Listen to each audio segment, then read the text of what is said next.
భాగ్యమ్మ హడావుడి అంతా ఇంతా కాదు. సంక్రాంతి పండగ వచ్చిందంటే పొద్దున్నే ఇంటి ముందు ముగ్గులు వేయడం దగ్గర నుంచి ఇంటిలో పిండి వంటలు చేసే వరకు ఒకటే హడావుడి.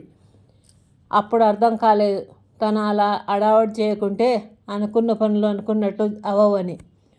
ఇంటిని శుభ్రం చేయడం, తన దిన కార్యక్రమాలు అయిపోయాక దేవునికి భోగి రోజు పెట్టే వంటలు, సజ్జరొట్టెలు నువ్వులు వేసి, గుమ్మడికాయ తీయకూర, వంకాయ చిక్కుడుకాయలతో కూరలు, టమాటా దంచుడు చట్నీ, కొత్త బియ్యంతో పులగం, పచ్చి పులుసు చేసి దేవునికి నైవేద్యం పెట్టి తర్వాత ఇంట్లో వాళ్ళు ఆరగించి కూర్చుంటే రేపు పండుగ రోజు వంటల గురించి కొద్దిసేపు చర్చించుకుని ఆ తర్వాత కొంతసేపు రెస్ట్ తీసుకుని పిల్లా పాపలతో సహా ముందే చేసుకున్న అరిసెలు, చకినాలు, బూందీ లడ్డు, కారపూస, చెక్కలు, పాకుండలు ఇలా ఎవరికి ఇష్టమైన వాళ్ళు ప్లేట్లో పెట్టి ఇస్తే పిల్లలు పెద్దలు కూర్చుని తింటూ కబుర్లు చెప్పుకుంటూ టీవీ చూస్తూ తిన్నారు.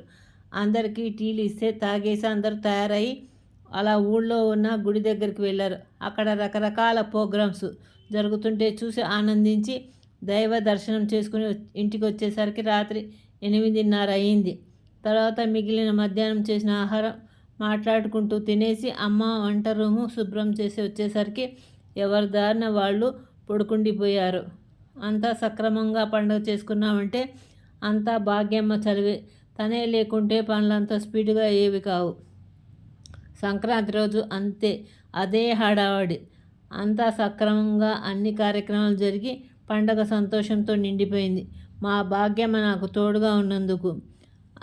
ఇలా పండుగలలో ఒకరు తోడు ఉంటే కలిసి చేసుకుంటే ఏ పనులైనా చేయొచ్చు.